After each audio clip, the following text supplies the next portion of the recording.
CM Bhupesh Baghel ने सरकारी योजनाओं की समीक्षा के लिए अहम बैठक बुलाई, जिसमें सभी कैबिनेट मंत्री और विधायक शामिल हुए। बैठक में सीएम भूपेश बघेल ने नरवा विकास योजना के कार्यों की समीक्षा की और अधिकारियों को योजना में तेजी लाने के निर्देश दिए।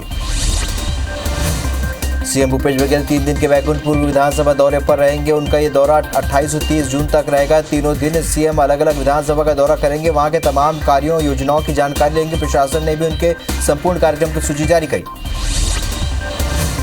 छत्तीसगढ़ विधानसभा का मानसून सत्र आगामी 20 जुलाई से 27 जुलाई तक चलेगा। इस दौरान 6 बैठकें होंगी। इसकी जानकारी विधानसभा सचिवालय की ओर से अधिसूचना जारी कर दी गई है। वहीं बताया गया है कि इस सत्र में भी ऑनलाइन प्रश्न आमंत्रित किए जा रहे हैं।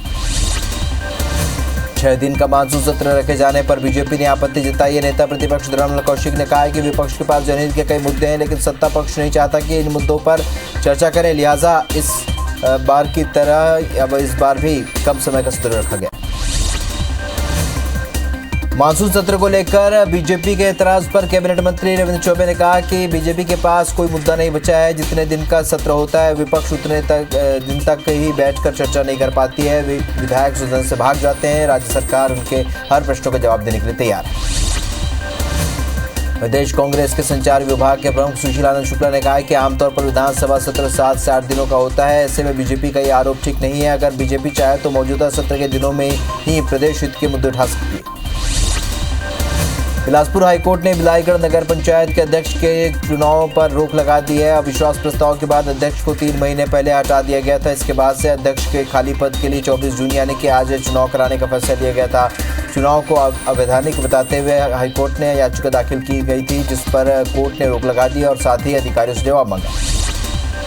छत्तीसगढ़ में कोरोना के मामले तेजी के साथ बढ़ने लगे हैं। प्रदेश में 24 घंटे के भीतर कोरोना के 114 नए पॉजिटिव मरीजों की पहचान हुई। वहीं 66 मरीज स्वस्थ होने के बाद डिस्चार्ज हुए, जबकि 1 मरीज की मौत भी हुई है। इसके बाद एक्टिव मरीजों की संख्या बढ़कर अब 632 हो गई, जिनका इलाज चल रहा है।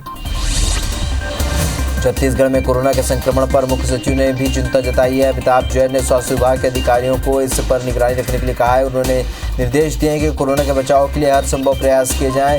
प्रदेश में आईसीएमआर की गाइडलाइन का भी प्रमुखता से पालन कराया जाए। कोरोना की फिर बढ़ती रफ्तार को देखते हुए बलरामपुर प्रशासन फिर अलर्ट हो गया है। जिला प्रशासन अब कैंप लगाकर वैक्सीनेशन के काम में तेजी ला रही है और इसी कड़ी में प्रशासन की टीम ने स्वामी आत्मानंद स्कूल में कैंप लगाया और 12 से 18 साल के करीब 100 से भी अधिक बच्चों को वैक्सीनेशन किया। इस दौरान बच्चों ने भी काफी उत्साह दिखाया। छत्तीसगढ़ राज्य महिला आयोग के अध्यक्ष डॉक्टर किरणमयी नायक ने अध्यक्षता में अंबिकापुर कलेक्ट्रेट में बैठक का आयोजन किया गया, जिसमें मानव तस्करी के रोकथाम सहित पीड़ितों के पुनर्वास पर चर्चा की गई। बैठक में पुलिस प्रशासन के साथ और चाइल्ड लाइन के अधिकारी और एनजीओ मौजूद रहे। रायपुर जिले के सभी गांवों में ग्राम सभाओं का आयोजन करने के निर्देश दिए गए हैं। 28 जून से ग्राम सभाओं का आयोजन होगा। ग्रामीण विकास, स्वच्छता, स्वच्छ जल उपलब्धता पर चर्चा होगी। वहीं रोजगार समेत कई विषयों पर भी चर्चा होगी। वित्तीय वर्ष 2022-23 के लिए विकास कार्य योजनाओं को लेकर चर्चा की जाएगी। रायपुर के मेकाहारा स्थित दिल के अस्पताल में खाली पड़े पदों की जल्द भर्तियां शुरू हो जाएंगी। स्वास्थ्य विभाग ने खाली पड़े 137 पदों पर नियुक्ति की स्वीकृति दे दी है। सर्जरी विभाग के एचओडी डॉक्टर के साहू ने बताया कि भर्ती के लिए लंबे समय से मांग की जा रही थी। कई बार भी प्रस्ताव भी बनाकर भेजा गया, लेकिन वित्तीय स्वीकृति नहीं मिली। बीते 3 महीनों से रद्द ट्रेनों की मार झेल रहे छत्तीसगढ़ के रेल यात्रियों की मुश्किलें एक बार फिर बढ़ सकती हैं। पहले से रद्द चल रही 35 ट्रेनों को फिर से 15 दिनों के लिए रद्द कर दिया गया है। अब ये ट्रेनें 9 जुलाई तक रद्द रहेंगी। इनमें से 22 ट्रेन लंबी दूरी की एक्सप्रेस ट्रेनें हैं, जबकि 12 ट्रेनें लोकल हैं, जो कि रायपुर से गोंदिया, डोंगरगढ़ और रायगढ़ झारसुगुड़ा के बीच चलती हैं। 35 ट्रेनें 27 मार्च से ही कैंसिल चल रही हैं। 25 मई को जारी आदेश के मुताबिक ये ट्रेनें 24 जून तक के लिए रद्द रहनी थी। उम्मीद की जा रही थी कि मानसून शुरू होने के साथ देशभर में ऊर्जा की मांग कम होगी, जिससे मालगाड़ी का दबाव कम होता है और यात्री ट्रेन बहाल होने के रास्ते खुलेंगे। लेकिन प्रदेश के लाखों ट्रेन यात्रियों की उम्मीदों पर पानी फेरते हुए रेल ने ट्रेनों को रद्द कर दिया।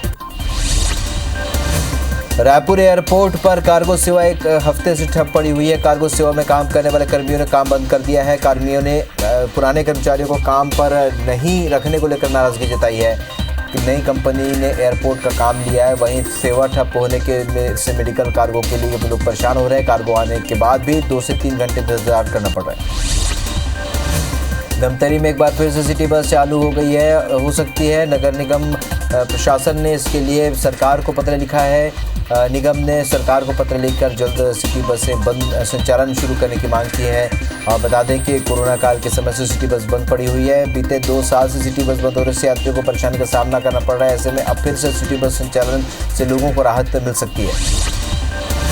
देश में गहराते कोल संकट और बढ़ती बिजली की डिमांड के बीच अब SCCL कोल प्रोडक्शन के साथ पावर भी जनरेट करेगा। SCCL ने प्लान के तहत खुद का पावर प्लांट स्थापित करने की दिशा में पहल की है। 660 मेगावाट के पहले पावर प्लांट प्रोजेक्ट के लिए SCCL और MP पावर जनरेटिंग कंपनी के बीच MOU किया गया है। और बता दें कि कोल इंडिया की किसी कंपनी का ये खुद का पहला पावर प्लांट होगा।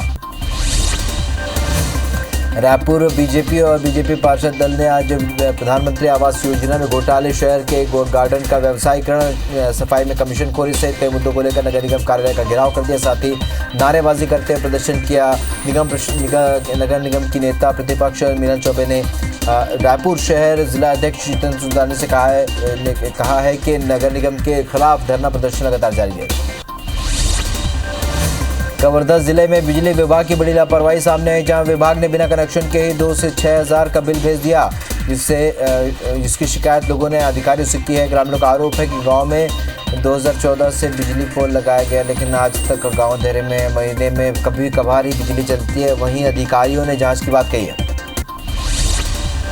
जांजगीर चांपा में कृषि विभाग ने कार्रवाई करते हुए 27 दुकानदारों को रिकॉर्ड मेंटेन नहीं करने पर नोटिस जारी किया है। एक खाद्य विक्रेता का लाइसेंस निरस्त कर दिया गया और 3 गोदामों को सील किया गया। रेट सार्वजनिक नहीं करने वाले दुकानदारों को भी नोटिस दिया गया। भानुप्रतापपुर में एक मेडिकल दुकान पर ड्रग विभाग ने दबिश दी। प्रतिबंधात्मक दवा को बिना परमिशन के अधिक कीमत पर बेचने की शिकायत पर एक कार्रवाई की गई। शिकायत पर ड्रग इंस्पेक्टर की टीम ने मेडिकल स्टोर्स की जांच की और इस दौरान दवाइयों को मेडिकल स्टोर्स में न रखकर दूसरे स्थान पर रखा जाना पाया गया, जिससे मामले में जगह अधिकारी ने दोबारा जांच के लिए टीम गठित करने की बात कही। राजिम के छुरा ब्लॉक में अवैध ईंट निर्माण का मामला सामने आया। ग्रामीणों ने सरकारी जमीन पर ईंट निर्माण कर और उसे पकाने के लिए जंगल की कटाई करने का आरोप लगाया। ग्रामीणों का कहना है कि आरोपी ने खनिज विभाग से बिना परमिशन और NOC लिए ईंट निर्माण किया। वहीं इसकी शिकायत पर खनिज विभाग ने जांच कर कार्रवाई की बात कही। बेमेतरा के 4 भाटा गांव में गुणवत्ताहीन CC रोड बनी है और पंचों का कहना है कि गुणवत्ताहीन सड़क होने के कारण जगह जगह दरारें आ गई, जिससे लोगों को परेशानी हो रही है। इस गुणवत्ताहीन सड़क की शिकायत पंचों ने विधायक और कलेक्टर से की है। साथ ही सरपंच पर भी आरोप लगाए हैं। शिकायत के बावजूद इस पर कोई कार्रवाई नहीं हो रही, जिससे उप सरपंच और पंच नाराज हैं। मरवाही के पथर्री गांव के आदिवासी किसान इन दिनों परेशान है। दरअसल पथर्री गांव से नहर गुजरने के कारण कई आदिवासी किसानों की जमीन डूब गई है। सरकार ने मुआवजा देने का आश्वासन दिया था, लेकिन परेशान किसान दफ्तरों के कई बार चक्कर लगा चुके हैं। अब किसानों को मुआवजा राशि नहीं मिल पाई है। कुछ किसानों का आरोप है कि पटवारी फाइल आगे बढ़ाने के एवज में 5,000 की मांग कर रहे हैं।